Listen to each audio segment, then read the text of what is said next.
So hello everyone, welcome to umpire academy of excellence. और आज हम करने जा रहे हैं हमारे मार्च 2026 के करंट अफेयर।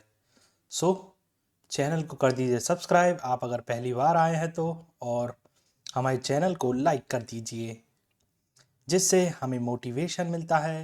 अब किस बात का मोटिवेशन मिलता है वो तो आपको पता ही है, सभी को समझ रहे हो ना, समझ रहे हो। तो ये है मार्च 2026 के मंथली करंट अफेयर, जिनमें अराउंड 75 से 80 क्वेश्चन होंगे। इन्हें हम इनके थ्रू पूरे मार्च महीने के करंट अफेयर्स को कंप्लीट कर देंगे। तो thank you so much for Akshay sir for giving this PDF to us. देखो, जिसने मेहनत की उनके लिए शाउट आउट देना बनता है। ओके, चलिए शुरू करते हैं। अपना पहला क्वेश्चन है, 60वां ज्ञानपीठ पुरस्कार किसे प्रदान किया जाएगा। 60वें ज्ञानपीठ पुरस्कार की बात करेंगे तो ज्ञानपीठ पुरस्कार 2025 का है। ओके, तो ये प्रदान किया जाएगा आर बैरामुथु को। आर बैरामुथु जी को क्यों प्रदान किया जाएगा भैया, उसके बारे में भी देखते हैं। क्योंकि प्रसिद्ध तमिल कवि आर बैरामुथु को वर्ष 2025 के लिए 60वें ज्ञानपीठ पुरस्कार से सम्मानित किया जाएगा। यह पुरस्कार भारतीय ज्ञानपीठ द्वारा दिया जाता है। यह ज्ञानपीठ पुरस्कार पाने वाले तीसरे तमिल लेखक हैं। तो तमिलनाडु में चुनाव भी है, इसलिए थोड़ा और भी इम्पोर्टेंट हो जाता है। हम कॉफी पी रहे हैं तो सो कोई माइंड मत करना प्लीज। तो पुरस्कार के बारे में दिए बात करेंगे तो उन्हें 7वां राष्ट्रीय फिल्म पुरस्कार मिल गया है सर्वश्रेष्ठ गीतकार के लिए। समझ रहे हो ना। पद्म श्री मिल चुका है 2003 में, पद्म भूषण मिल चुका है 2014 में, साहित्य अकादमी पुरस्कार मिल चुका है 2003 में। ज्ञानपीठ पुरस्कार की बात करेंगे तो यह भारत का सर्वोच्च साहित्यिक पुरस्कार माना जाता है। साहित्य के क्षेत्र में सबसे बड़ा पुरस्कार कौन सा है, ज्ञानपीठ पुरस्कार। ओके, शुरुआत 1961, इसे किसी भी भारतीय भाषा के लेखक को दिया जाता है। इसमें 11 लाख रुपए की राशि और सरस्वती जी की प्रतिमा और सम्मान पत्र दिया जाता है। प्रदानकर्ता की बात करेंगे तो भारतीय ज्ञानपीठ संगठन है। प्रथम विजेता की बात करेंगे तो जी शंकर कुरुप, मलयालम लैंग्वेज के लिए इन्हें दिया गया था। किधर गया ये रहा, समझ रहे हो ना। बड़े स्लोली करें, घंटे भर के अंदर आधे हो जाएंगे। दो पार्ट में आएगा ये, ज़्यादा परेशान होने की जरूरत नहीं है। 2 घंटे में आपका मार्च करंट अफेयर पूरा हो जाएगा, यानी कि 12 महीने के करंट अफेयर ओनली 24 घंटे के अंदर आपके कंप्लीट हो जाएंगे। जी शंकर कुरूप जी को साल 1965 में ज्ञानपीठ पुरस्कार दिया गया था।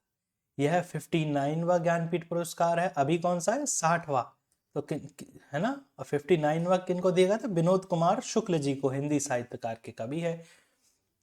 ओके, इनका भी निधन हो गया था। और आर बैरामुथु को दिया जाने वाला है 60वां। ओके, अगला क्वेश्चन देखते हैं। अगला क्वेश्चन है आपका क्वेश्चन नंबर 2, जो कि है मार्च 2025 में जारी सिपरी रिपोर्ट 2021-25 के अनुसार भारत वैश्विक हथियार आयात में किस स्थान पर है। तो भारत का स्थान आ जाएगा दूसरा। पहले का स्थान आ जाएगा, किसका आ जाएगा पहले का, यूक्रेन का, क्योंकि यूक्रेन में हो रहा है युद्ध, तो रसिया से बचने के लिए उसे हथियार मंगाने पड़ रहे हैं। ओके, इस अवधि में भारत हथियार के आयात में 8% का हिस्सेदार रहा है।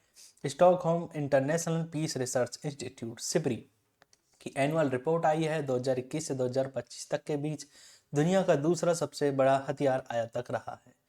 भारत के प्रमुख आपूर्तिकर्ता की बात करेंगे तो रूस है, फ्रांस है और इजराइल है। अमेरिका तेरी भैंस की टांग काट दी।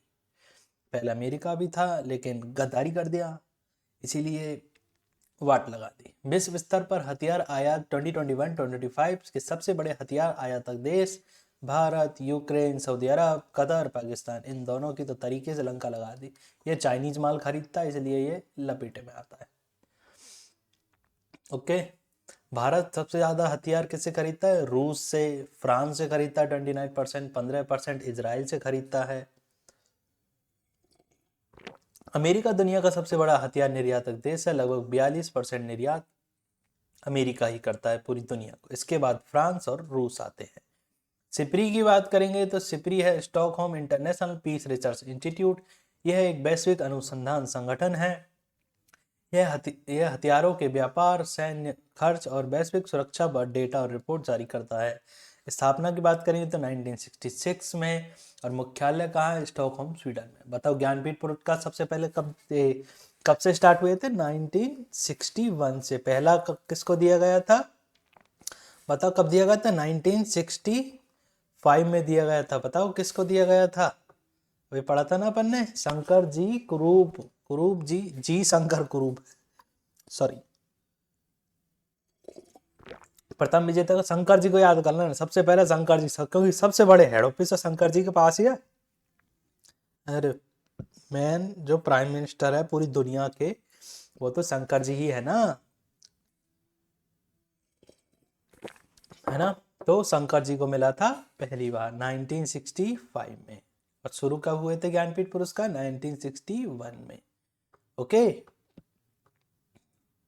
हिंदी भाषा के लिए साहित्य अकादमी अवार्ड 2025 से किसे सम्मानित किया गया है? तो ममता कालिया को हिंदी भाषा के लिए साहित्य अकादमी अवार्ड दिया जा चुका है। साहित्य अकादमी अवार्ड की बात करेंगे तो साहित्य अकादमी अवार्ड की घोषणा कर दी जा चुकी है। यह पुरस्कार भारत की 24 भारतीय भाषाओं में लिखी गई सबसे अच्छी किताबों में दिया जाता है। 24 भाषा कौन कौन सी है? 22 जो हमारे कॉन्स्टिट्यूशन में मौजूद है, फिर 21 भी आएगी मेरी राजस्थानी, मतलब राजस्थानी, और 24 भी आ जाएगी इंग्लिश। ओके। इस बार 8 कविता, 4 उपन्यास, 6 कहानी, 2 निबंध और 2 संस्मरण, 1 आत्मकथा और 1 आलोचना की किताबों को भी चुना गया है। कविता याद कर सकते हो। इस बार 2025 के लिए जो भी ये 25 के लिए ना, हाँ, साहित्य अकादमी अवार्ड 2025 के लिए कितनी कविताओं को अवार्ड के लिए चुना गया है? कितनी कविताओं को मिला है? 8 कविताओं को मिला है। ये मोस्ट इम्पोर्टेंट है, इसे याद रख लेना। देखो जब बीच में से क्वेश्चन बनाएगा तो वो इस तरह के क्वेश्चन बनाया, नहीं तो नॉर्मली पूछेगा कि हिंदी के लिए किसको मिला है दोस्तों, तो आपको बताना है हिंदी के लिए मिला है ममता कालिया जी को। ओके। अगली लाइन देखते हैं। हिंदी भाषा के लिए यह पुरस्कार ममता कालिया को दिया गया, उनकी किताब जीते जी इलाहाबाद के लिए दिया गया है।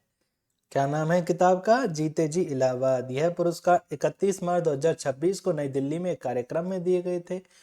असम, बंगाली, बोडो, डोगरी, गुजराती, हिंदी, जीते जी इलाहाबाद, ममता कालिया। ओके।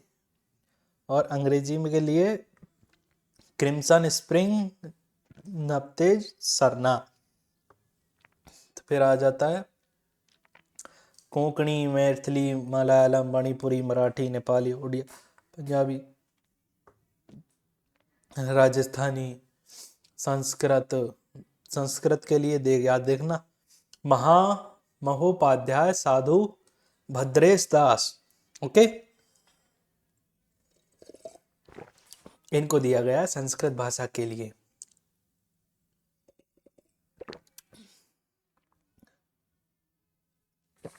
ये भैया हो चुके हैं खत्म। अब बढ़ाते हैं स्पीड को। फिर ये बाकी की भाषाओं के लिए भी आ गया।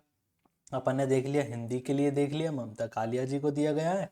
संस्कृत के लिए देख लिया, प्रस्थानश्च तुस्ते ब्रह्मघोष, ये कविता है, इसके लिए दिया गया है महोपाध्याय साधु भद्रेश दास जी। ओके। साहित्य अकादमी अवार्ड की अब बात आ जाती है। पता नहीं ऐसा क्यों लगा मेरे को चींटी काट रही है। साहित्य अकादमी अवार्ड यह पुरस्कार उपन्यास, लघुकथा, कविता, निबंध, नाटक, साहित्य अन्य श्रेणियों में दिया जाता है। 1955 में इसकी शुरुआत हुई थी। बताओ ज्ञानपीठ पुरस्कार की शुरुआत कब हुई थी? 1961 में। ओके। प्रदानकर्ता साहित्य अकादमी। कुल 24 भाषा, 8वीं अनुसूची की भाषा है, 22 अंग्रेजी और राजस्थानी में दी। राशि 1 लाख रुपए। ज्ञानपीठ में मिलती है 11 लाख रुपए। मंत्रालय संस्कृति मंत्रालय। ओके। अगला क्वेश्चन देखते हैं। वर्ल्ड हैप्पीनेस सूचकांक में 2026 में भारत की रैंक 116वीं, लुई 16वां से याद कर लेना। संयुक्त राष्ट्र सतत विकास समाधान नेटवर्क की विश्व खुशहाली रिपोर्ट जारी कर दी गई है। इसमें विश्व खुशहाली रिपोर्ट में जो देश खुशी को मापती है, भारत में 116वीं रैंक आई है। 2025 में यह रैंक 118वीं थी, अब सुधर गई है थोड़ी। इस रिपोर्ट में 147 देशों में खुशी की रैंकिंग, फिनलैंड लगातार 9वें स्थान से खुशहाल देशों में सबसे स्थान पर रहा है। इसे याद कर लेना, हैप्पीनेस इंडेक्स में फिनलैंड टॉप पर है, फर्स्ट नंबर पर। बहुत बार पूछा जाता है, क्यों कई बार फिनलैंड और क्या कहते हैं उससे कंफ्यूजन हो जाता है, स्विट्जरलैंड, काफ़ी चीज़ों में स्विट्जरलैंड ज़्यादा आता है ना, इसके चक्कर में। ओके, फिनलैंड और आखिरी पर अफगानिस्तान है, अपना पड़ोसी। क्या पता क्यों परेशान है बेचारा, क्यों दुखी है अफगानिस्तान वाले सारे। चीन की 65, नेपाल के 99, पाकिस्तान की 104, 104 कर दी भाई साहब, पाकिस्तान में खुश है लोग। श्रीलंका 134, बांग्लादेश 127, अफगानिस्तान 147। फिर टॉप 3 की बात करेंगे तो फिनलैंड, आइसलैंड, डेनमार्क। यह पहली रिपोर्ट 2012 में निकाली गई थी। ओके, अगला क्वेश्चन देखते हैं। कलिंजर किले के आसपास के क्षेत्र में राष्ट्रीय भू विरासत स्थल घोषित किया गया है, यह किस राज्य में है? कलिंजर कहाँ है? यूपी में, अपने परमार सर का फेवरेट किला। भारतीय भूवैज्ञानिक सर्वेक्षण जीएसआई ने उत्तर प्रदेश के बांदा जिले में स्थित कलिंजर किले के क्षेत्र को राष्ट्रीय भू विरासत स्थल घोषित कर दिया गया है। यह स्थल विंध्य पर्वत श्रेणी में स्थित है। इसे खजुराहो तथा चित्रकूट के साथ जोड़कर के एक पर्यटन सर्किट के रूप में विकसित किया जाएगा। इस किले में प्रसिद्ध नीलकंठ महादेव का मंदिर स्थित है, जो चंदेल वंश के साथ साथ परमादित्य देव ने बनवाया है। नीलकंठ महादेव का मंदिर कहाँ है? कलिंजर के फोर्ट में, चंदेल शासकों ने इसे बनवाया था। ओके, विशेषता की बात करेंगे, पुरानी चट्टानें, 2.5 अरब साल पुराना बुंदेलखंड ग्रेनाइट है। इसमें ठीक ऊपर 1.2 अरब साल पुराना कैमूर बलुआ पत्थर है। एक चट्टानों को देखकर वैज्ञानिक समझ सकते हैं कि करोड़ों साल पहले हमारी पृथ्वी कैसी थी, इसमें क्या बदलाव हुए। संचरण, इसकी कीमती चट्टानें और ऐतिहासिक विरासत को अनियंत्रित निर्माण से बचाने के लिए यह दर्जा दिया गया है। ओके, कलिंजर किला की बात करेंगे तो स्थान बांदा जिला उत्तर प्रदेश, मुख्य मंदिर नीलकंठ मंदिर। विकासकर्ता वंश की बात करेंगे तो शुरुआत में चंदी वंश ने इसका विकास किया था, लेकिन असली रूप से चंदेल वंश ने। सी चंदी चंदेल, पहले 2 वाला फिर 3 वाला। ओके, देख समझ गया ना। 1545 में शेरशाह सूरी ने किले पर आक्रमण किया था। इसी युद्ध में उसकी मृत्यु हो गई, पाटिया साहब, कलिंजर के फोर्ट में। के स्वतंत्र भारत में अपने समान नागरिक संहिता यूसीसी बिल लागू करने वाला भारत का दूसरा राज्य गुज्जू भैया बन चुके हैं, अपने मोदी जी का राज्य बन चुका है गुजरात। गुजरात विधानसभा ने यूसीसी नागरिक बिल लागू कर दिया गया। अब तीसरा बताऊं कौन बनेगा? अपना बनेगा मध्य प्रदेश, क्योंकि वहां की एक एमएलए ने हमारे चीफ मिनिस्टर साहब को चैलेंज कर दिया कि हिम्मत है तो हमको हमारी मर्जी के बिना कुछ पहन के दिखा दो, कि हम पे दादागिरी चला के दिखा दो, मान जाएंगे। सीएम साहब ने ले लिया इको पे। सीएम साहब ने ऑर्डर दे दिया कि अगले 6 महीने के अंदर एमपी में यूसीसी लागू हो जाना चाहिए। देख रहे हो किस लेवल का वो चल रहा है कंपटीशन। मुख्यमंत्री भूपेंद्र पटेल ने विधानसभा में प्रस्तुत किया था, मतलब ये वहाँ के हैं गुजरात के। ओके, 24 में उत्तराखंड बना था, गुजरात इससे पहले लागू करना। दूसरा, पहला राज्य उत्तराखंड, दूसरा गुजरात। यूसीसी सामान्य नागरिक संहिता का मतलब है सभी नागरिकों के लिए एक समान कानून लागू करना। यह अनुच्छेद 44 में उल्लेखित है, याद रखना। यूसीसी वर्तमान में विवाह, तलाक, संपत्ति के उत्तराधिकार, गोद लेने पर अलग अलग धर्मों के अलग अलग व्यक्ति, हिंदू कानून, पर्सनल लॉ आदि है। यूसीसी का उद्देश्य इन सभी को अलग धार्मिक कानूनों की जगह पूरे देश में एक निष्पक्ष और असमान कानून लागू करना है। गोवा में आज़ादी से पहले ही यूसीसी लागू हुआ तरीके। यहाँ सबसे गोवा सिविल कोड, पुर्तगाली सिविल कोड कहा जाता है। यह कानून पुर्तगाल शासक 1867 के समय लागू हुआ था। 1961 में गोवा भारत में शामिल हो गया था। सबसे पहले गोवा में था, मतलब आज़ादी से पहले था भाई साहब। वो अलग ही लेवल का बंदा था, वो अलग ही लेवल का स्टेट था। गोवा के लिए बोल सकते हैं अपन, है ना। अगला क्वेश्चन देखते हैं। 35वां सरस्वती सम्मान किस लेखक को दिया गया है जाएगा? तो राम कुमार मुखोपाध्याय। ओके, राम कुमार मुखोपाध्याय जी को सरस्वती सम्मान दिया जाएगा। ओके, और अपना ये बताओ क्या बोलते हैं, ये किसके लिए ये साहित्य अकादमी किन्हें दिया गया था? ममता कालिया जी को दिया गया था।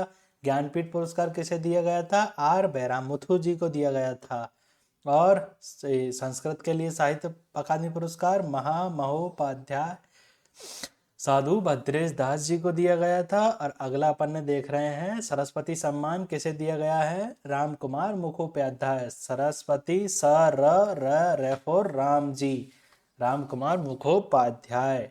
2025 में सरस्वती सम्मान राम कुमार मुखोपाध्याय जी को दिया जाएगा। राम कुमार एक बंगाली लेखक है, पश्चिम बंगाल से संबंधित है।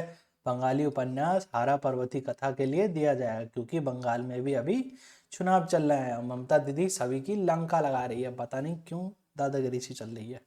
यह उपन्यास ग्रामीण समाज और आम लोगों के जीवन संघर्ष पर आधारित है। इसमें मानवीय भावनाओं और सामाजिक रिश्तों को गहराई से प्रस्तुत किया गया है। सरस्वती सम्मान की बात करेंगे तो 1991 में शुरू हुआ था। के बिरला फाउंडेशन के द्वारा दिया जाता है, ये प्राइवेट संस्था है उसके द्वारा दिया जाता है, समझ रहे हो ना, के बिरला साहब से के द्वारा दिया जाता है। यह भारतीय संविधान की 8वीं अनुसूची में दर्ज भाषाओं में पिछले 10 साल से भी अवधि में प्रकाशित उत्कृष्ट साहित्यिक कृतियों को दिया जाता है। प्रथम दिया गया था हरिवंशराय जी बच्चन जी को। ओके, 34वां 2024 में दिया गया है साधु भद्रेश दास जी संस्कृत पुस्तक स्वामीनारायण सिद्धांत सुधा के लिए। 33वां दिया गया था प्रभा वर्मा को। और 25वां दिया जा रहा है, ये मतलब 35वें नंबर का है और ये 25वां है, 2025 के लिए है। और 35वें नंबर का ये दिया जाता है राम कुमार मुखोपाध्याय को, ये है बंगाली लेखक। ओके, हाल ही में लॉन्च हुई पुस्तक Karuna the power of compassion के लेखक कौन है, बताओ बताओ। कैलाश सत्यार्थी जी की पुस्तक है ये, कैलाश सत्यार्थी। नोबेल शांति पुरस्कार विजेता कैलाश सत्यार्थी ने अपनी नई पुस्तक Karuna the power of compassion launch किया। इस किताब में बताया गया है कि करुणा यानी कि दूसरों के दुख को समझना और मदद करना कोई कमजोरी नहीं बल्कि दुनिया को बदलने की एक ताकत है। 2014 में पाकिस्तान में मलाला यूसुफजई के साथ संयुक्त रूप से नोबेल शांति पुरस्कार मिला था इनको। उनको कैलाश सत्यार्थी को। जन्म 11 जनवरी 1954 में विदिशा एमपी में हुआ था। कार्य कर्म योग की बात करेंगे तो मतलब भाई साहब कितने होंगे ये, 46 और 25, 60 और 11, 71 साल के बंदे हैं भाई।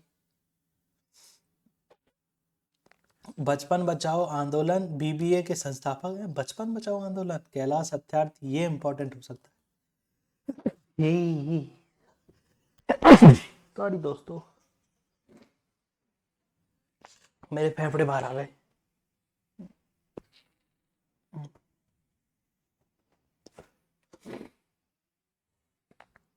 रिकॉर्ड तो हो रही है ना, हाँ रिकॉर्ड हो रही है, मैं भूल जाता हूँ कभी कभी, चेक कर लेता हूँ मैं। अगला क्वेश्चन देखते हैं। नागालैंड के 23वें राज्यपाल के रूप में शपथ नंदकिशोर यादव जी ने ली है। मार्च 2026 में नागालैंड के नंदकिशोर यादव नंदकिशोर यादव जी ने नागालैंड के 23वें राज्यपाल के रूप में शपथ ली है। ओके, राष्ट्रपति द्रौपदी मुर्मू ने मार्च 2026 तक नियुक्त किया है में नियुक्त अनंत बिहार से वरिष्ठ भाजपा नेता, इससे पहले बिहार विधानसभा के अध्यक्ष भी रह चुके हैं। यह अजय कुमार भल्ला की जगह लेंगे, जो 25 अगस्त 2025 को मणिपुर के राज्यपाल के साथ साथ नागालैंड का अतिरिक्त प्रभार संभाल रहे थे। अगला क्वेश्चन, 98 अकादमी अवार्ड ऑस्कर 2026 में सबसे फिल्म का वन बैटल आफ्टर अनदर के लिए मिला है। 98वें अकादमी पुरस्कार 2026 लॉस एंजलिस अमेरिका में डॉल्बी थिएटर में लॉन्च और आयोजित किए गए थे। इस समारोह में वन बैटल आफ्टर अनदर ने सबसे ज्यादा 6 ऑस्कर पुरस्कार जीते, जबकि सिनर्स को सबसे ज्यादा नामांकन 16 मिले थे, उसने 4 ऑस्कर जीते थे। और ना Sinners one battle after another को जीता था। 98 ऑस्कर पुरस्कार, ये याद रख देखना, पता नहीं क्यों ऑस्कर के बारे में फालतू में पूछा जाता है। ऑस्कर अपने इंडिया का है भी नहीं, पर क्रेडिबिलिटी के मामले में ऑस्कर ही माना जाता है कि और तो साला इंडिया के तो देखा ना वो चेतक स्क्रीन अवार्ड, कितने तरह की लड़ाई झगड़े चल रहे थे। स्थान Dolby theatre Hollywood Los Angeles में अमेरिका में दिनांक 15 मार्च 2026। कैनन ओब्रॉयन कॉमेडियन को दिया गया था। होस्ट थे, ओ तेरी कॉमेडियन था, ओ तेरी अगली बार मैं होस्ट करूंगा। चलो, सबसे फिल्म की बात करेंगे तो वन बैटल आफ्टर अनदर है। सबसे निर्देशक यानी कि डायरेक्टर की बात करेंगे तो पॉल थॉमस एंडरसन, ये इसी के डायरेक्टर है। सबसे अभिनेता की बात करेंगे तो माइकल बी जॉर्डन है, सिनर्स है। सिनर्स फिल्म के लिए। सबसे अभिनेत्री की बात करें तो जेसी बकले हेमनेट के लिए है। सर्वश्रेष्ठ अंतर्राष्ट्रीय फीचर फिल्म की बात करेंगे तो सेंटिमेंटल वैल्यू है जो नॉर्वे की है। सर्वश्रेष्ठ वृत्तचित्र शॉर्ट फिल्म की बात करेंगे तो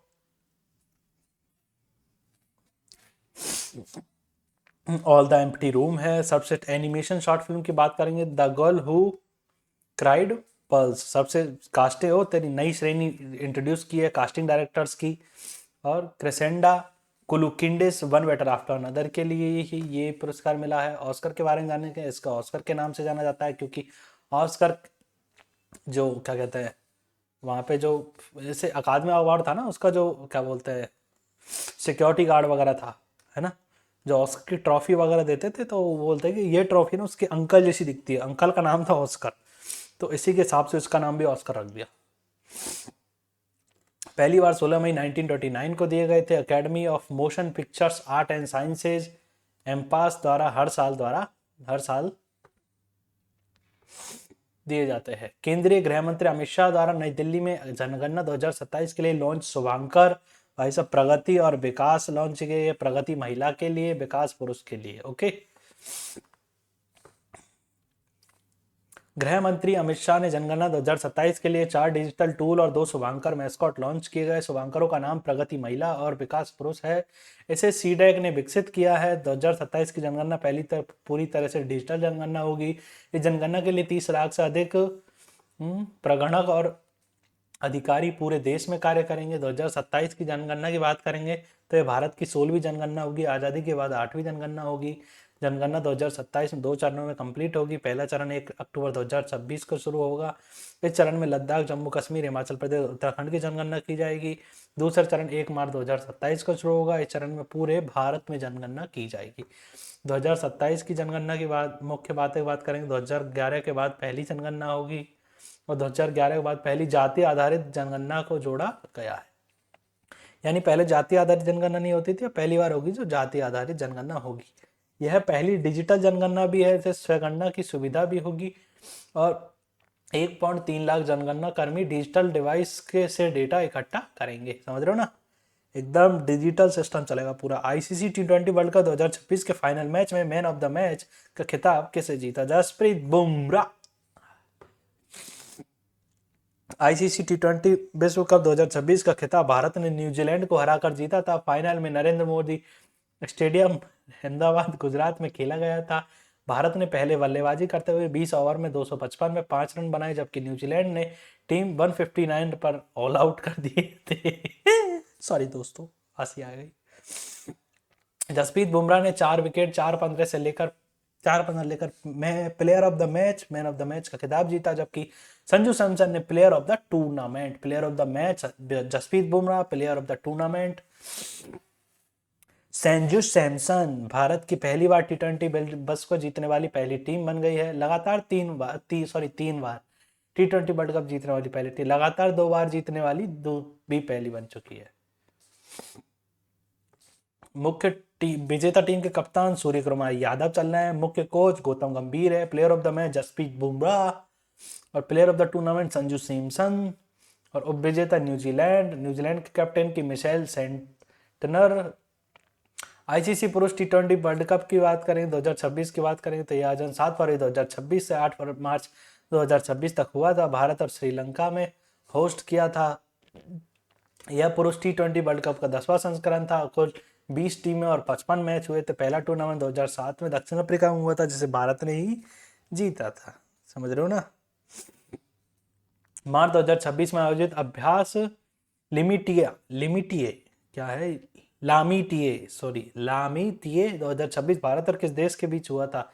लामिटिए और सेशेल्स के बीच में होता है। वो तेरी की नया शुरू हुआ शायद, वो तो 11वां संस्करण है। अभ्यास लामितिये 2026 भारत और सेशेल्स के बीच में हुआ है। लामितिये का 11वां संस्करण है, सेशेल्स में किया गया।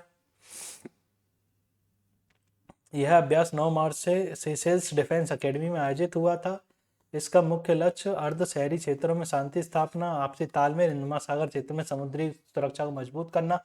लामितिये अभ्यास की 2001 में शुरुआत हुई थी। प्रथम संस्करण 2023 में सेशेल्स में शुरू हुआ था। अगला क्वेश्चन देखते हैं। सुप्रीम कोर्ट ने निष्क्रिय इच्छा मृत्यु पैसिव यूथेनेशिया गरिमा के साथ मरने का अधिकार के संविधान किस आर्टिकल के तहत मौलिक अधिकार माना है? आर्टिकल 21, क्योंकि ये अपने को पता ही नहीं है, कोई सा भी नहीं पता 21 में घुसेड़ दो। सुप्रीम कोर्ट ने पहली बार एक व्यक्ति को इच्छा मृत्यु पैसिव यूथेनेशिया की अनुमति दी है। फैसला 32 वर्ष के हरीश राणा के मामले में आया है। सर राणा से याद आया कि अपना वो AIR-1 भी एक राणा जी है ना।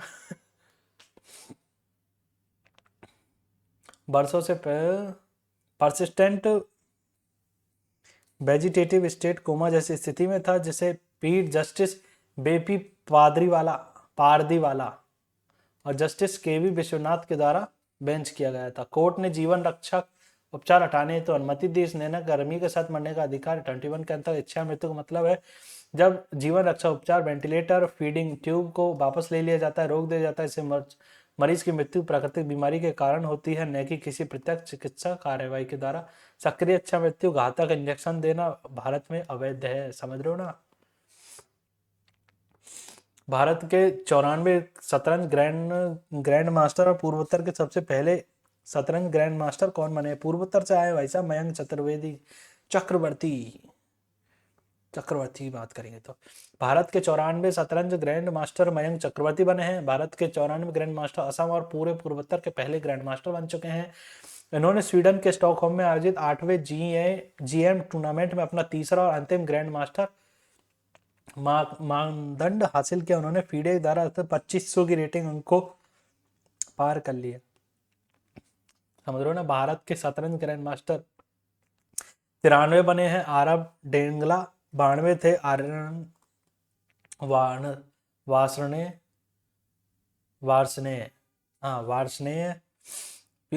ना उसके नाम से आता है। 91 बने हैं। राहुल BS। मयंक चक्रवर्ती बात करेंगे, असम से संबंधित है। 16 साल के भाई साहब, आग लगा दी। 94 ग्रैंड मास्टर हो चुका है, याद रखना। अलग पूछा नहीं जाता क्योंकि साला बहुत ही कंफ्यूजिंग रहता है। BCCI नमन अवार्ड 2026 में सर्वश्रेष्ठ अंतर्राष्ट्रीय क्रिकेटर का पॉली उमरीगर अवार्ड किस खिलाड़ी को दिया जाता है? सुमन गिल को। क्या है पता है पॉली उमरीगर? BCCI द्वारा आयोजित नमन अवार्ड भारतीय एवं घरेलू क्रिकेट में उत्कृष्ट प्रदर्शन के खिलाड़ियों को सम्मानित दिया जाता है। पॉली उमरीगर अवार्ड की बात करेंगे, सुमन गिल को सर्वश्रेष्ठ अंतर्राष्ट्रीय क्रिकेटर के रूप में दिया गया था। BCCI नमन सबसे अंतर्राष्ट्रीय क्रिकेटर महिला स्मृति मंदाना। सबसे अंतर्राष्ट्रीय क्रिकेटर पुरुष कहाँ गया वो, छोड़ो पॉली उमरीगर तो छोड़ो, कोई काम का नहीं फालतू का। आंध्र प्रदेश के मुख्यमंत्री N चंद्रबाबू नायडू ने अमरावती में किस स्वतंत्रता सेनानी की 58 फीट ऊंची कांस्य प्रतिमा स्टैचू ऑफ सैक्रिफाइस का अनावरण किया है? पोट्टी श्री रामामूलु। N चंद्रबाबू नायडू सबसे रिचेस्ट चीफ मिनिस्टर है भाई साहब, समझ रहे हो ना। पोट्टी श्री रामुलु की 58 फुट ऊंची कांस्य प्रतिमा का अनावरण अमरावती में हुआ था। इस प्रतिमा का नाम स्टैचू ऑफ सैक्रिफाइस है, त्याग की प्रतिमा रखा गया है। इसका अनावरण 26 मार्च को पोट्टी श्री रामालू की जयंती पे किया गया था। आंध्र प्रदेश के आंदोलन की बात करेंगे तो आंध्र प्रदेश में तेलुगु भाषा के लोगों के लिए अलग राज्य की मांग उठी थी। हाँ, ये इन्होंने ही चलाया था। उस समय तेलुगु भाषी मद्रास राज्य हैदराबाद के बीच बटे हुए थे। भूख हड़ताल भाई साहब बात करेंगे तो हाँ सही है, पोट्टी श्री रामालू जी की मृत्यु हो गई थी, उसके बाद ही इसको दे दिया गया था। 52 में आंध्र प्रदेश राज्य की मांग की बात करती, 58 दिनों तक इन्होंने अनशन किया था। 52 में उनकी मृत्यु हो गई थी। इसके चक्कर में उन्हें बड़े पैमाने पर आंदोलन बढ़ गया। अंततः जवाहरलाल नेहरू ने पहला राज्य आंध्र प्रदेश को घोषित कर दिया गया था, जो कि क्या बोलते हैं लैंग्वेज आधारित बनाया गया था, समझ गए ना। 1 नवंबर राष्ट्रीय निर्वाचन आयोग ने 4 राज्य और केंद्र शासित प्रदेश 2026 में विधानसभा चुनावों की घोषणा तिथियां घोषित की है। संविधान किस अनुच्छेद के तहत राष्ट्रीय निर्वाचन आयोग का उल्लेख है? निर्वाचन आयोग 324। ऐसी बातें साझा करनी चाहिए क्या? भारत निर्वाचन आयोग 2026 में विधानसभा चुनाव का कार्यक्रम घोषित किया गया है। इस चुनाव में 4 राज्य और 1 केंद्र शासित प्रदेश शामिल है। पश्चिम बंगाल, तमिलनाडु, केरल, असम, पुदुचेरी। इन सभी राज्य और केंद्र शासित प्रदेश में चुनाव होने हैं। असम, केरल, पुदुचेरी में 9 अप्रैल को एक ही चरण में मतदान होगा। तमिलनाडु की बात करें तो 23 अप्रैल को एक ही चरण में मतदान होगा। और पश्चिम बंगाल में 2 चरणों में होगा। पहला चरण 152 सीट, दूसरा चरण 142 सीटों पर। यह भारत निर्वाचन आयोग की बात करेंगे तो यह संवैधानिक निकाय है। लोकसभा, राज्यसभा, राष्ट्रपति, उपराष्ट्रपति, राज्य विधानसभा के चुनावों का संचालन करता है। राष्ट्रपति स्थापना 25 जनवरी 1950 को हुई थी। मुख्यालय नई दिल्ली में है। चापकर किस राज्य का प्रमुख सांस्कृतिक उत्सव है? चापकर की बात करेंगे तो यह है अपना मिजोरम का। कूट दिया एकदम, मजे मजे में कूट दिया, समझ रहे हो ना? देखो, मीजो से मजे मजे में कूट दियो, कूट दियो, कूट दियो, कूट दे भाई साहब, मजे में ही कूट दियो। ये मत समझ गए, याद आ गया ना? चापकर कूट उत्सव मिजोरम में मनाया जाता है, मार्च के महीने में आता है भैया। ये झूम खेती खत्म करने के बाद मिजो समुदाय द्वारा मनाया जाता है। चापकर कूट का मूल उद्देश्य कृषि कार्यों के बीच विश्राम के समय समुदाय के लोगों को एकत्रित करना और सामूहिक उत्सव मनाना है। चापकर मजे मजे में कूट दियो, समझ रहे हो? अगले ना याद। अगला क्वेश्चन देखते हैं। अगला क्वेश्चन है, वित्तीय वर्ष 2024-25 के लिए भारत का सबसे बड़ा कपड़ा निर्यातक राज्य बन गया तमिलनाडु। भाई साहब अभी बना है, पता मेरे को। तमिलनाडु वित्तीय वर्ष 2024 में भारत का सबसे बड़ा कपड़ा निर्यातक बन चुका है। $8 बिलियन का कपड़ा निर्यात किया है भाई साहब। देश का कुल कपड़े का निर्मल 21% योगदान दिया है तमिलनाडु, दूसरे पे गुजरात, तीसरे पे महाराष्ट्र। विश्व आतंकवाद सूचकांक GTI, ये इंपॉर्टेंट है, याद रख लेना, एक कपड़ा निर्यात वाला, क्योंकि काफी टाइम से गुजरात आगे था बहुत। वैश्विक आतंकवाद सूचकांक GTI 2026 की भारत की रैंक क्या है? आतंकवाद सूचकांक की 13वीं रैंक, देखते हैं इसके बारे में। भारतीय वैश्विक आतंकवाद सूचकांक GTI 2026 द्वारा जारी की गई। इसने सिडनी की संस्था institute for economics and peace जारी के 13वीं नंबर पे आता है। 163 देशों को रैंकिंग, पाकिस्तान पहले नंबर पर है। किसी चीज में है जो पाकिस्तान पहले नंबर पर। इसका मतलब दुनिया में आतंकवाद का सबसे ज्यादा प्रभावित देश अब पाकिस्तान है। बुर्किना फासो, नाइजीरिया, चीन 94, Nepal 89, Sri Lanka 100, Bangladesh 42, Afghanistan 11, Myanmar 14। Institute for economics and peace के बारे में अंतर्राष्ट्रीय थिंक टैंक है। दुनिया में शांति व्यवस्था 2007, सिडनी, वैश्विक छोड़ तू। गणित के नोबेल पुरस्कार कहे जाने? एबल पुरस्कार किसे दिया गया है? गॉड फॉल्टिंग्स को। क्या है? गॉड फॉल्टिंग्स, गॉड फॉल्टिंग, गॉड जी फॉर गे फॉर गणित और गे फॉर गॉड और फॉल्टिंग्स।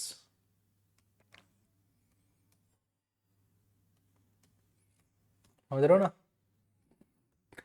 जी गे फॉर गणित और गे फॉर गॉड फॉल्टिंग्स, समझ रहे हो? ओके, याद हो जाएगा ना? जर्मनी के प्रसिद्ध गणितज्ञ गॉड फॉल्टिंग 2026 में एबल पुरस्कार। फॉल्टिंग का अंकगणित में ज्यामितीय योगदान, मॉडल कंजंक्चर को हल करने के लिए सम्मानित किया गया है। पहले जर्मन गणितज्ञ ने प्रतिष्ठित सम्मान मिला है। एबल पुरस्कार गणित का नोबेल पुरस्कार कहा जाता है, हर साल दिया जाता है, नॉर्वे सरकार द्वारा दिया जाता है। पहली बार 2003 में दिया गया था। गणित के उत्कृष्ट योगदान के लिए गणितज्ञ नील्स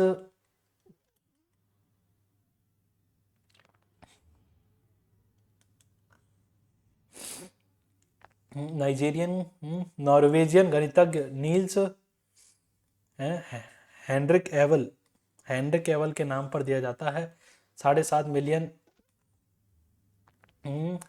नॉर्वेजियन क्रोनर दिया जाता है। 2025 में विजेता की बात करेंगे तो मकासी कासीवारा, हाँ मकासी कासीवारा को मिला था भाई साहब 2025 में। अब किसको मिला है? गॉड, क्या नाम था उसका यार, ऐसे अजीब से नाम क्यों रखते हैं ये? गॉड फॉल्टिंग्स, गॉड फॉल्टिंग्स, ये रहा ना, गॉड फॉल्टिंग। ओके। राष्ट्रीय पिछड़ा वर्ग आयोग NCPC का नया अध्यक्ष किसे नियुक्त किया गया है? साध्वी निरंजन ज्योति जी को अभी नियुक्त किया गया था। साध्वी निरंजन ज्योति जी ने राष्ट्रीय पिछड़ा वर्ग आयोग NCPC का अध्यक्ष का पद संभाला है। साध्वी निरंजन ज्योति जी पूर्व केंद्रीय राज्य मंत्री ग्रामीण विकास मंत्रालय रह चुकी है। हंसराज गंगाराम अहीर की जगह ली है। NCPC के बारे में बात करेंगे तो यह एक महत्वपूर्ण संवैधानिक निकाय है। 1933 में हुआ था, लेकिन 2102 संविधान संशोधन 2018 के द्वारा संवैधानिक दर्जा प्रदान किया गया था। हाँ याद है मेरे को NCPC को। भारतीय संविधान के अनुच्छेद 338B के तहत शामिल किया गया है। संविधान मंत्रालय की बात करेंगे तो सामाजिक न्याय एवं अधिकारिता मंत्रालय है। मणिपुर हिंसा जांच आयोग के नए अध्यक्ष कौन नियुक्त किए? जस्टिस बलबीर सिंह चौहान। मणिपुर हिंसा जांच आयोग के नए अध्यक्ष जस्टिस बलबीर सिंह चौहान बने हैं। नियुक्ति के पहले जस्टिस अजय लांबा के इस्तीफे की बात की गई है। जस्टिस चौहान की बात करेंगे तो ये 1 मार्च 2026 से इन्होंने कार्यभार संभाला है। आयोग का गठन क्यों? 2023 में मणिपुर में हिंसा वगैरह हुई थी, उसके लिए।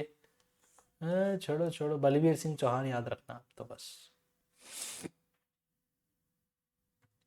रणजी ट्रॉफी का खिताब जम्मू और कश्मीर ने जीता है। जम्मू कश्मीर ने अपनी पहली बार रणजी ट्रॉफी का खिताब जीता है। फाइनल में 8 बार की चैंपियन कर्नाटक को हराया था। यह टूर्नामेंट अक्टूबर 25 से 28 फरवरी तक हुआ था। रणजी ट्रॉफी का 91वां संस्करण था, 91वां संस्करण। फाइनल मैच में KSCA स्टेडियम हुबली कर्नाटक में खेला गया था। Player of the series Aqib Nabi Jammu Kashmir के हैं। रणजी ट्रॉफी के बारे में, भारत की घरेलू टूर्नामेंट है आयोजित BCCI 1934 में क्रिकेट चैंपियनशिप ऑफ इंडिया के नाम से शुरू हुआ था। 2024-25 का विजेता विदर्भ, विजेता था केरल। और 26 का विजेता कौन है? 25-26 का जम्मू कश्मीर। जम्मू कश्मीर। सिक्किम सरकार ने पाक्योंग हवाई अड्डा का नाम किस स्वतंत्रता सेनानी के नाम पर रखा गया है? त्रिलोचन पोखरेल के नाम पर। ओके।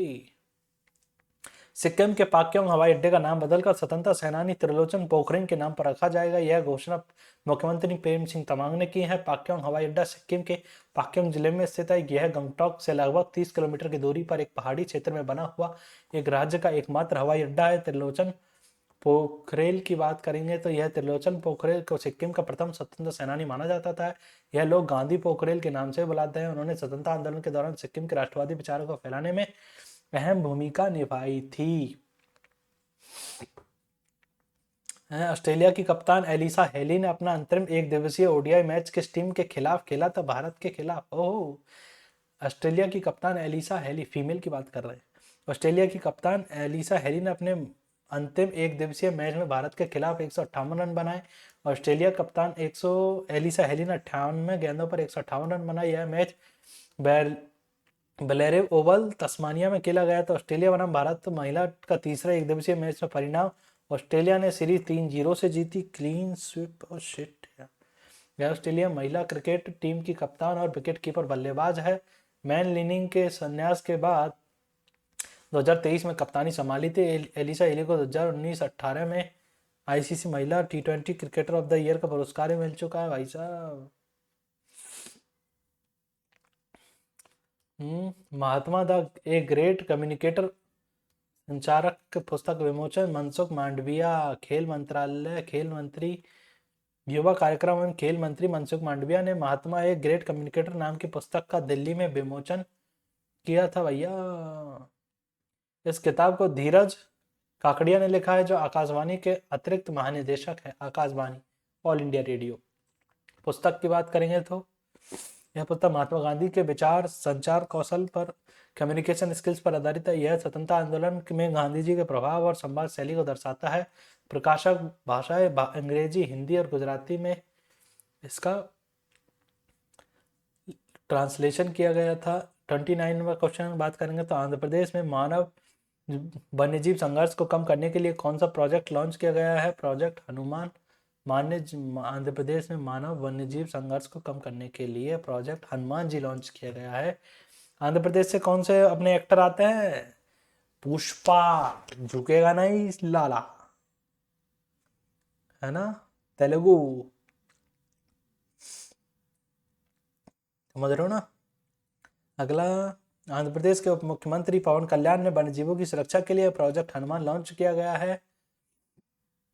इस प्रोजेक्ट का उद्देश्य मानव वन्यजीव संघर्ष को कम करना और वन्यजीव में बेहतर सुरक्षा प्रदान करना। जंगल की सीमा में गांव में एक अलर्ट सिस्टम स्थापित किया जाएगा। मुआवजे की बात करेंगे, अगर किसी व्यक्ति की जंगली जानवर मामले में मौत हो जाती है तो पहले 5 लाख मिलते थे, अब 10 लाख रुपए मिलेंगे। अगर कोई व्यक्ति घायल हो जाता है तो उसे 2 लाख की सहायता मिल जाएगी भैया।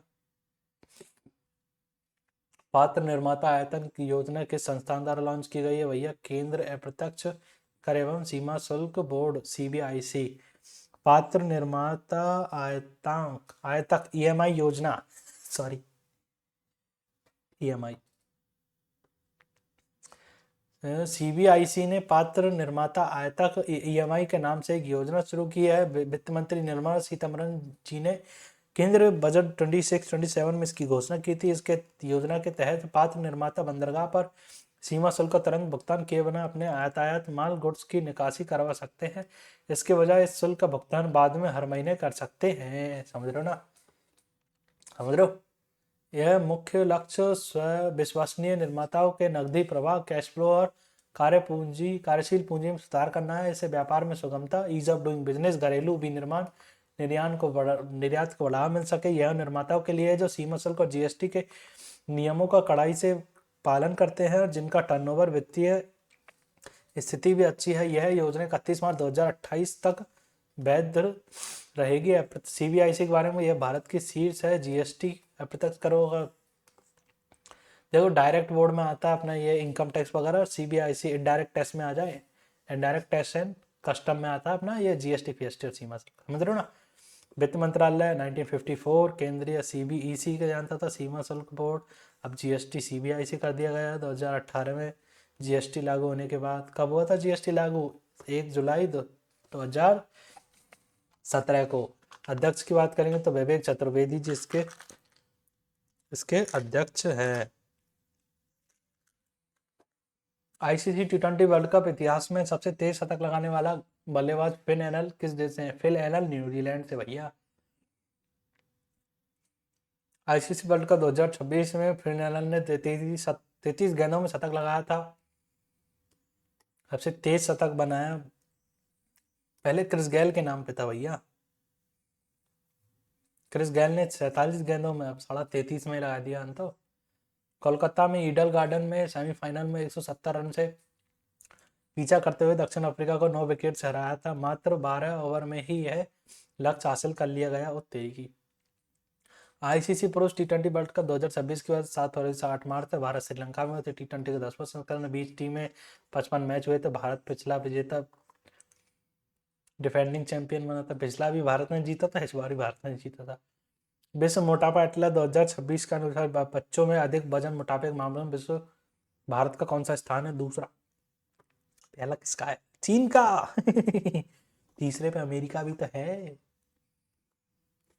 मोटे लोगों में भारत दूसरे नंबर पे है। ओबेसिटी कोई जरूरत नहीं है, कोई जरूरत नहीं है। मोटापा संघ लंदन में है। अमेरिकी महाद्वीप का पहला देश कौन सा बना है जिसने WHO के द्वारा कुष्ठ रोग मुक्त घोषित कर दिया गया है? चिली। चिली कुष्ठ रोग से मुक्त हो चुका है। चिली अमेरिका महाद्वीप का पहला देश बन चुका है जिसने WHO आधारित रूप से कुष्ठ रोग मुक्त घोषित कर दिया। दुनिया का दूसरा ऐसा देश बन चुका है। दुनिया का पहला देश जॉर्डन है, दूसरा देश चिली है। JC, पहला जॉर्डन, दूसरा चिली। कुष्ठ रोग मुक्त, ओके। लेप्रेसी, कुष्ठ रोग की बात करेंगे तो ये हैंसन डिजीज के नाम से भी जाना जाता है। जीन संक्रमण रोग है। क्रॉनिकल इन्फेक्शन डिजीज है। माइक्रोबैक्टीरियम लेप्रे के नाम से, बैक्टीरिया के नाम से। ये याद रखना भाई साहब, बहुत इंपॉर्टेंट है ये। मुख्य रूप से त्वचा परिधीय तंत्रिकाओं को आंखों को प्रभावित करता है। त्वचा पर घाव, प्रभावित क्षेत्र में शून्यपन, तंत्रिका क्षति, नर्व डैमेज, मांसपेशियों कमजोरी, आंखों की समस्या, गंभीर मामलों में अंधापन हो जाता है। JC, Jordan, chilli. HK दुआ का हाल ही में निधन हुआ किस क्षेत्र से संबंधित है? पत्रकारिता। भारतीय पत्रकार HK दुआ का नई दिल्ली में 28 वर्ष की उम्र में निधन हुआ था। वे 2009 से 15 तक राज्यसभा मनोनीत हो चुके हैं भाई साहब। यह भारत के सुप्रसिद्ध पत्रकार, यह 90 पद्म भूषण, करियर 40 साल, प्रधानमंत्री अटल बिहारी वाजपेयी, HD देवगौड़ा के मीडिया सलाहकार भी रह चुके हैं। 35वां लास्ट क्वेश्चन करते हैं, उसके बाद में पार्ट में करेंगे, ठीक है। राष्ट्रपति द्रौपदी मुर्मू द्वारा अलग अलग राज्यों में राज्यपाल, लेफ्टिनेंट गवर्नर का नियुक्ति की गई है। राज्यपालों की नियुक्ति प्रावधान के संविधान में है। राज्यपाल की नियुक्ति 155 के है। राष्ट्रपति द्रौपदी मुर्मू ने 9 राज्यों में केंद्र शासित प्रदेशों में राज्यपाल और राज्यपाल की नियुक्ति की है। यह नियुक्ति भारत संविधान के अनुच्छेद 155 के तहत की जाती है। राज्यपाल का कार्यकाल अनुच्छेद 156 के तहत निर्धारित किया जाता है। इसमें वे राष्ट्रपति की इच्छा अनुसार पद पर्यंत कार्य करते हैं। शिव प्रताप शुक्ला है, पहले ये हिमाचल प्रदेश के थे, अब ये तेलंगाना के हैं। जिष्णुदेव वर्मा की बात करेंगे, पहले तेलंगाना के थे, अब ये महाराष्ट्र के हैं। नंद किशोर यादव अपन ने पढ़ाई था, नागालैंड के बना दिए गए हैं। ओके, लेफ्टिनेंट जनरल सैयद अता हसन की बात करेंगे तो ये हसनैन की बात करेंगे तो ये बिहार के हैं, बना दिए गए। पहले भी कोई मुस्लिम ही थे, ए पे नाम था उनका, उमर खालिद और ऐसे था। विनय कुमार सक्सेना पहले दिल्ली के थे, अब लद्दाख के। सक्सेना जी ना भाई साहब, पता नहीं क्यों हमेशा केजरीवाल जी क्या कहते हैं कंप्लेंट करते रहते थे सक्सेना जी की। तरनजीत सिंह सिद्धू अमेरिका के भारतीय पूर्व राजदूत थे, अब दिल्ली के उपराज्यपाल बना दिए गए हैं। RN रवि की बात करेंगे तो जो पहले तमिलनाडु के थे, अब पश्चिम बंगाल के बना दिए गए हैं। राजेंद्र विश्वनाथ आर्लोकर की बात करेंगे तो पहले केरल के थे, अब तमिलनाडु के बना दिए गए हैं। कविंदर गुप्ता पहले लद्दाख के थे, अब हिमाचल प्रदेश के बना दिए गए हैं। और इसी के साथ ही खत्म होता है अपना पार्ट 1। अगले दिन पार्ट 2 आ जाएगा इसका। तब तक के लिए शुक्रिया, धन्यवाद। और इस चैनल को सब्सक्राइब कर लेना, बेल आइकन को प्रेस कर देना और अपने दोस्तों के साथ भी शेयर कर देना, क्योंकि यह बहुत अच्छा चैनल है, मेरे द्वारा बनाया गया। मिलते हैं फिर अगले वीडियो में, तब तक के लिए धन्यवाद, शुक्रिया।